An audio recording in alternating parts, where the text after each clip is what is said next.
Pour celles et ceux qui viennent de nous rejoindre, nous, à nouveau en direct du salon, du off, pardon, du Salon des maires, et à nouveau avec Christophe Marcoux et Candice Bretel. Donc, on va aborder un nouveau sujet. Oui. C'est la question des anciens et nouveaux élus dans la même équipe municipale.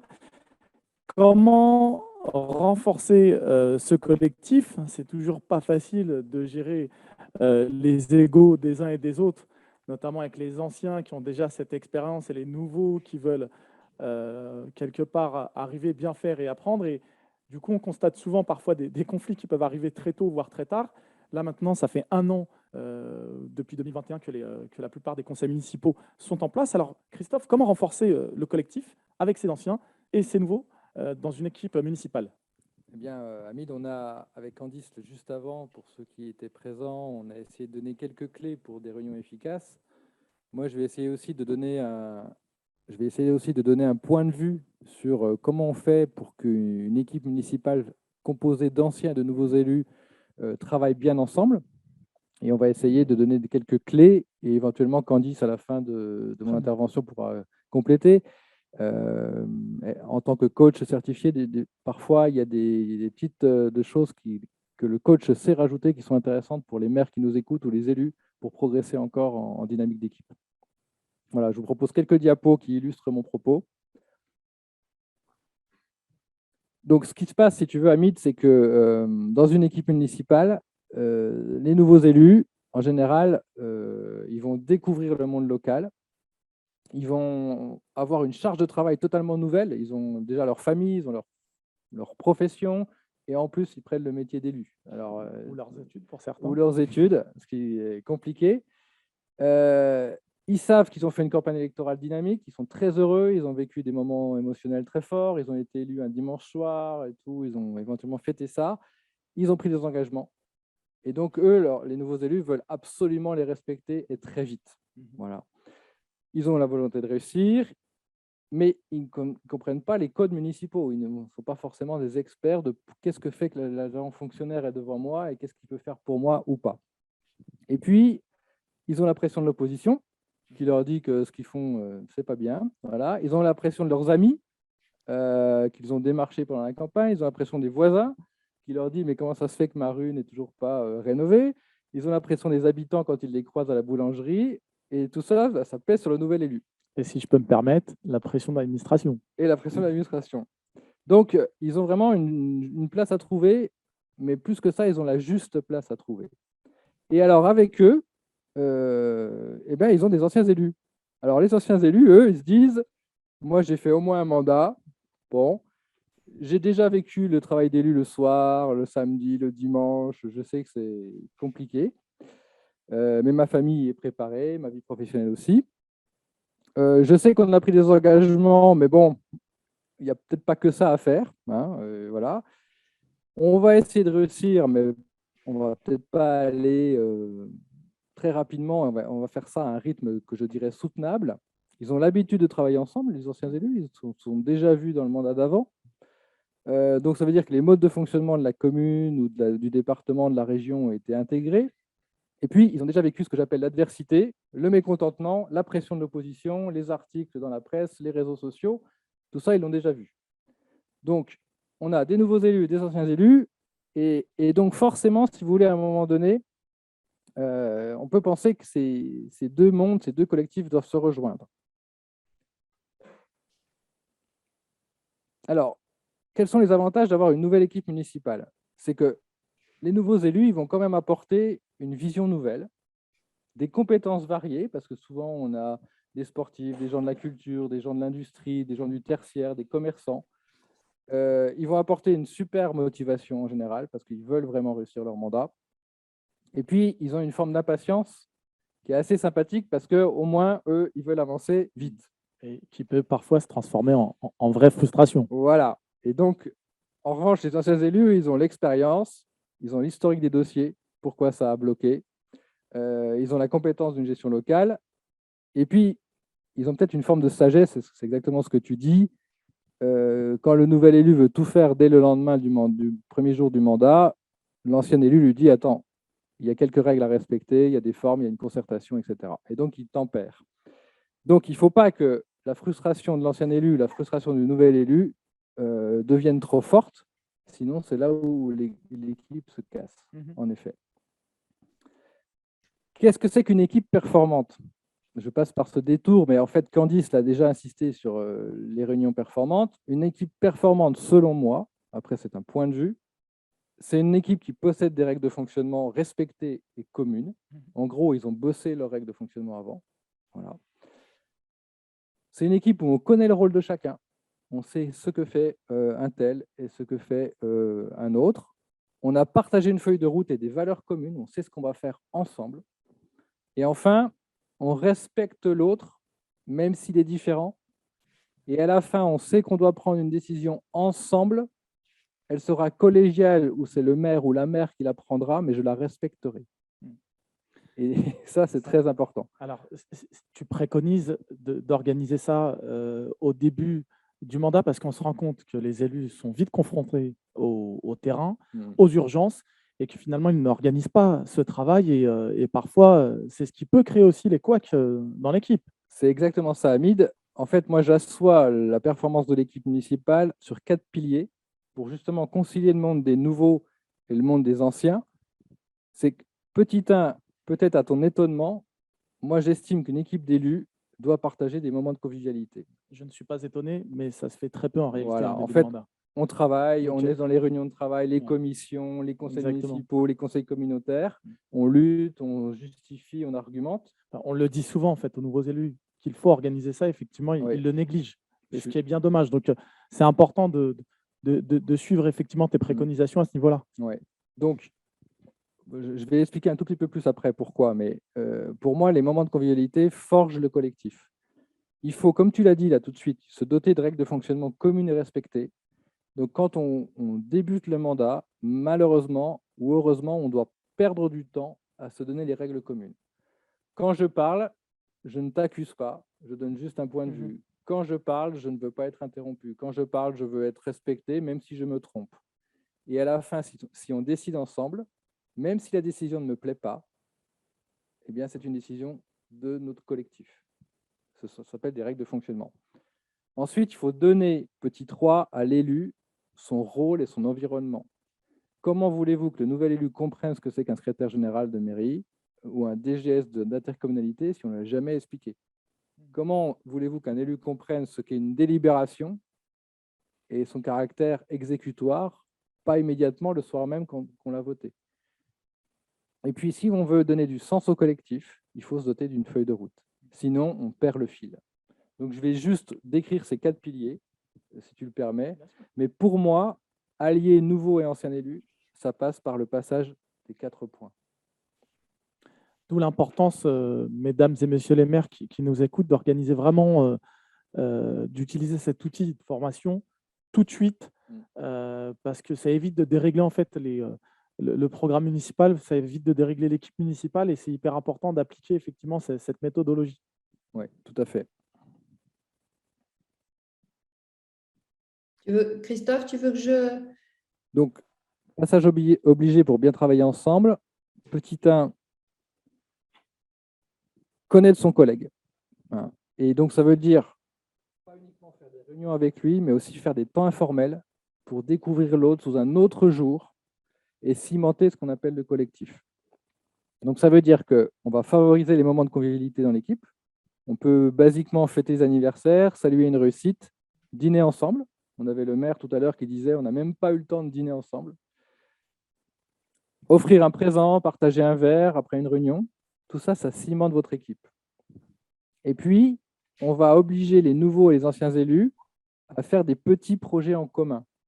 Par exemple, ils vont tenir ensemble un atelier lors de la fête du vélo, ils vont aller distribuer ensemble les colis de Noël, ils vont aller à la fête de l'école ensemble. Et comme ça, on va créer de l'informel qui va renforcer le formel. Voilà. Et on n'est pas seulement efficace en réunion de travail, on l'est beaucoup dans le off. Et dans le monde de l'entreprise, tu connais peut-être cet adage qui dit qu'il se passe plus de choses devant la machine à café que dans la réunion. D'où la série qui avait été faite sur M6. C'est exactement ça. Et donc, j'insiste beaucoup là-dessus. On est très boulot-boulot, mais en fait, quelque part, il faut faire des détours par la convivialité pour retrouver du formalisme. Mhm. Deuxième point, il faut donner au nouvel élu la capacité à comprendre où il est, ce qu'on attend de lui et dans quel monde il doit opérer. Et ce n'est pas un monde associatif, ce n'est pas un monde entrepreneurial, ce n'est pas le monde habituel qu'il connaît, c'est un monde territorial souvent, et donc fait de normes, de droits, de gouvernance particulière. Donc ça veut dire quoi? Ça veut dire qu'il faut proposer des temps de formation aux élus, surtout les nouveaux. Il faut aborder les sujets de gouvernance en réunion, ne pas hésiter à poser des questions, même celles qui fâchent. Je ne comprends pas pourquoi. Ben, quelque part, ça fait avancer toute l'équipe. Et donc, il faut donner la capacité aux nouveaux élus, il faut les libérer en fait. Il faut les libérer pour qu'ils aient en gros, qu'ils n'aient pas peur de poser des questions qui éventuellement pourraient fâcher. Et puis, si besoin, il faut les accompagner individuellement. Troisième pilier, et en fait, Candice l'a déjà repris, hein, mais je réinsiste, il faut que les règles de fonctionnement soient communes et respectées. Et il faut que chacun puisse s'exprimer. Malheureusement ou heureusement, à la fin, il faut dire aux élus que dans le monde politique, il faut qu'il y ait une décision et que les élus sont là pour décider. Et donc, ce qui se passe souvent pour les nouveaux élus, c'est qu'ils ne portent pas la décision collective ou alors ils se fâchent parce que, entre guillemets, ils ont perdu la majorité sur telle ou telle question.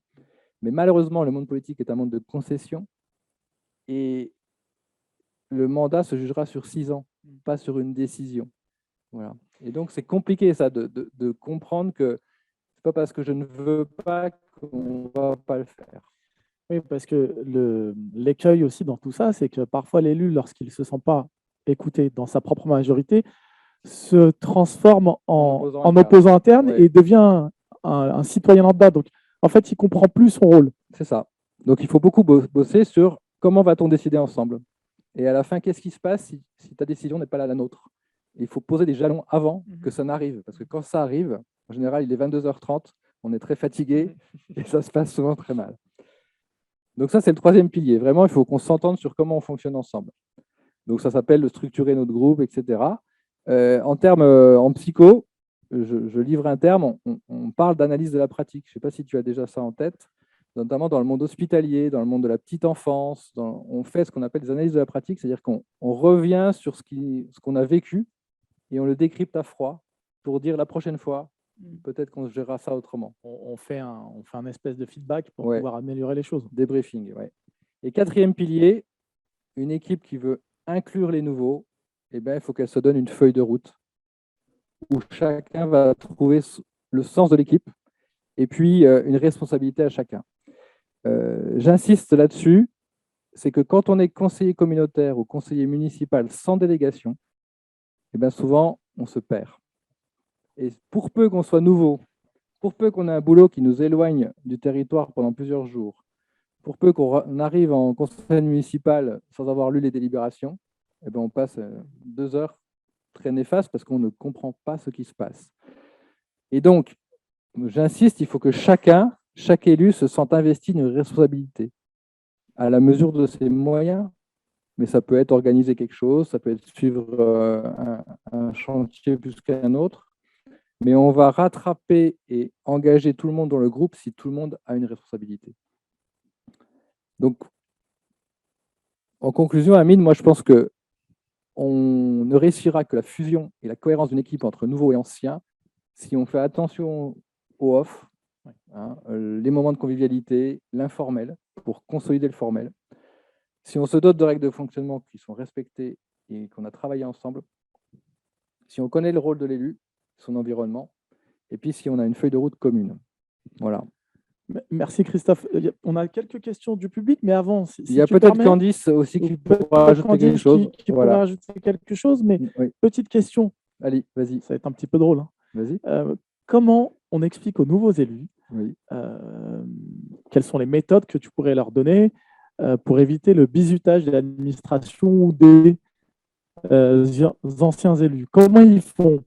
Parce qu'ils se retrouvent souvent, parfois, dans cette situation. Est-ce que tu aurais peut-être quelques clés à leur donner? Moi, je pense que le nouvel élu, il doit vite partir en formation pour avoir une culture dans sa tête et que quand on commence à lui parler de choses compliquées ou que l'administration commence à lui raconter des sornettes ou des bizarreries, il puisse avoir un petit voyant lumineux dans sa tête en se disant: ah, mais c'est pas ce qu'on m'a dit en formation, je vais aller vérifier. Voilà. Et moi, je pense que tous les élus, quelque part, c'est un peu comme on a des délégués, des fois, tu sais, au CHSCT, comme hygiène et sécurité, ils sont obligés d'aller en formation avant de siéger. Moi, je me dis, l'élu, le nouvel élu, on devrait quasiment lui dire, tu passes 3 jours en gouvernance et après, tu commences à piloter ta collectivité. Effectivement, merci Christophe. L'importance de se former Ouais. très tôt, très vite, pour ne pas se retrouver en difficulté, parce qu'on va se retrouver en difficulté tout au long du mandat, mais vaut mieux avoir quelques billes. Candice Bretel, est-ce que vous pourriez nous rajouter quelques éléments concernant justement la gestion, comment renforcer le collectif entre ces anciens et nouveaux élus dans la même équipe? Non, ce que je voulais dire, c'est que ce que Christophe a évoqué, pour moi, c'est vraiment les bases de la coopération, quoi. C'est vraiment comment on crée les conditions de la coopération. Donc ça, voilà, les 4 piliers, on est sur la question de la coopération. Et puis, ça permet en fait de travailler sur une culture commune, en fait. Voilà, ce que Christophe aussi a évoqué pour essayer d'expliciter, c'est aussi de partager des choses, d'avoir des expériences en commun, d'avoir une finalité commune, d'avoir le même langage, les codes, etc. Tout ça, ça prend du temps. Donc, ce que je voulais aussi dire, c'est que effectivement, il faut le préparer en amont, mais il faut accepter que ça soit digéré, intégrés par les uns et les autres. On n'est plus sur des questions, on est souvent sur des questions de posture, donc c'est un petit peu plus délicat qu'un savoir-faire avec une expertise à rechercher. Donc aussi, ne pas poser les conditions de la coopération, poser les conditions de cette culture commune, et en même temps, il faut aussi accepter que ça va prendre du temps. Voilà. Merci Candice. On va prendre encore quelques questions, si vous permettez, Christophe et Candice. De la part du public, Anthony a récupéré quelques questions des personnes qui sont en visio et sur place. Anthony, à ton tour. Pourquoi ne pas s'inspirer de plus en plus des méthodes éprouvées dans le secteur privé par la mise en place de méthodes tirées du lean office, management visuel, notamment dans des projets intéressants? Alors moi, je connais des équipes qui le font, voilà, mais il faut être en capacité de le mener. Et donc, ça pose la question de la compétence. Est-ce que le maire, le DG, la DG savent mener ces méthodes? Puisque, comme le dit Candice, on ne gagne pas un collectif sur une réunion, on le gagne sur un an, 2 ans, 3 ans. Et donc, quand on part sur ce genre de méthode, il faut les tenir dans le temps. Donc, en gros, ça ne sert à rien de réunir ton équipe et de lui faire miroiter un management visuel qui va révolutionner la mairie, si dès le lendemain, on ressort les vieux tableaux de bord et qu'on ne se préoccupe plus de ça. Donc, pour répondre à la question, je sais que ça se fait, mais pour moi, c'est un niveau de maîtrise plus, et ça ne sert à rien de le faire mal, ça va être pire que tout. Je pense que ça se fait peut-être plus facilement dans les grandes villes, dans les territoires plutôt urbanisés que plutôt dans les communes rurales. Oui, encore une fois, ça pose la compétence de gouvernance. Moi, je suis pour ces méthodes, mais encore faut-il l'assumer sur le long terme. Et je ne suis pas sûr que tout le monde l'assume sur le long terme. C'est comme la charte entre le maire et le DG, elle fonctionne jusqu'à ce qu'elle ne fonctionne plus. Et c'est la même chose. Donc, on peut faire du management visuel, on peut faire de lean management, jusqu'à ce que ça ne marche plus. Et là, on crée une frustration encore plus forte, puisqu'on a lancé un outil d'innovation qu'on ne tient pas dans le temps. Peut-être que Candice pourrait aussi répondre à cette question, puisqu'elle connaît à la fois le privé et le public, donc elle connaît ces deux mondes. Elle aura peut-être une vision en fait sur ce sujet. Candice? Oui, moi je rebondir sur ce que Christophe a dit. En fait, moi, c'est toujours la question de l'outil, oui, mais se barder d'outils, c'est la question fondamentale, c'est au service de quoi? Voilà. Pourquoi? Qu'est-ce qu'on vise? Quelle finalité? Qu'est-ce que ça va nous apporter? Quelle plus-value? Moi, bien sûr qu'une administration, elle est complètement capable, et d'ailleurs, elle le fait déjà, parce que c'est souvent l'image d'ailleurs qu'on a d'elle, mais elle emprunte beaucoup de choses du privé. Enfin, aujourd'hui, moi, je vois ce qui se passe. Je suis avec des fois des DRH d'entreprises privées. Je vous assure que les questions, les sujets sont les mêmes. On n'a pas les mêmes outils, justement, ou les mêmes moyens. Mais on a les mêmes problématiques à gérer pour fédérer, pour motiver, voilà. Donc l'outil, oui, super, mais je rejoins totalement Christophe, il faut se former, il faut être compétent, et deux, surtout, bien se poser la question en avant de pourquoi. Le pourquoi de l'outil, parce qu'il faut regarder l'efficacité, enfin l'efficience, quoi, le temps qu'on va y passer pour aboutir à quoi. Voilà. Mais toutes ces process, il y en a qu'on utilise déjà dans les administrations. Hein. C'est pour ça que chez Lidon, on va écouter, on va essayer de comprendre ce qui se passe, on va aussi jauger les moyens en place avant de poser un outil. C'est aussi une force de Lidon, je trouve, c'est de ne pas justement dire chez vous, on va faire du management visuel et le faire un jeudi matin, et puis pendant 6 mois, il ne se passe plus rien. C'est pire que tout, ça, parce qu'on a lancé un espoir et on crée une énorme frustration. Merci Candice, merci Christophe, d'où l'importance, on le rappelle souvent, aux élus, aux nouveaux élus, aux maires, aux conseils départementaux, formez vos équipes très tôt, tout de suite, même si effectivement on est pris par les urgences liées à la mairie, parce que là on est rentré dans un contexte assez particulier cette année avec la Covid, où il fallait gérer à chaud. Et justement, je pense qu'on va peut-être terminer par cette dernière question. La Covid, finalement, elle a aussi permis de créer de la cohésion d'équipe. Alors, moi, je ne suis pas trop d'accord avec toi. Moi, je pense que la Covid a fait du mal aux jeunes équipes. Ouais, parce que se réunir sur Zoom le soir, lundi à 20h, alors qu'on ne s'est jamais vu vraiment à part la campagne, franchement, c'est très difficile. C'est très difficile. Moi, je pense que les équipes jeunes, nouvelles, vraiment, elles n'ont pas eu de chance, quoi. Alors peut-être que quand je disais ça, c'est peut-être plus dans les territoires très urbanisés où effectivement il y a eu des distributions, par exemple, de masques, des actions qui ont été faites par les nouveaux, et tout de suite ils sont rentrés dans le vif du sujet. C'était ce qu'on disait ce matin sur la première table ronde avec les maires, notamment on avait le maire de aussi la distance entre les uns et les autres durant cette période. Donc il va falloir là, c'est en train de revenir. Par exemple, moi j'ai croisé des équipes qui ont fait leur première journée de séminaire depuis 1 an et demi ensemble. T'imagines, ça fait 18 mois plus tard. Ça fait très loin. C'est très difficile. Et je pense qu'on en a même perdu voilà. en cours de route. Oui. Merci beaucoup Christophe, merci beaucoup Candice. Restez avec nous. Christophe, tu restes encore avec nous. On a une quatrième table ronde sur les questions, les politiques liées aux seniors. Quelles seraient les bonnes pratiques à mettre en place sur vos territoires, avec notamment Christophe Marcoux et un autre intervenant, Frédéric Simadomo, qui va nous rejoindre aussi en visio. C'est bien ça? Merci, à tout de suite.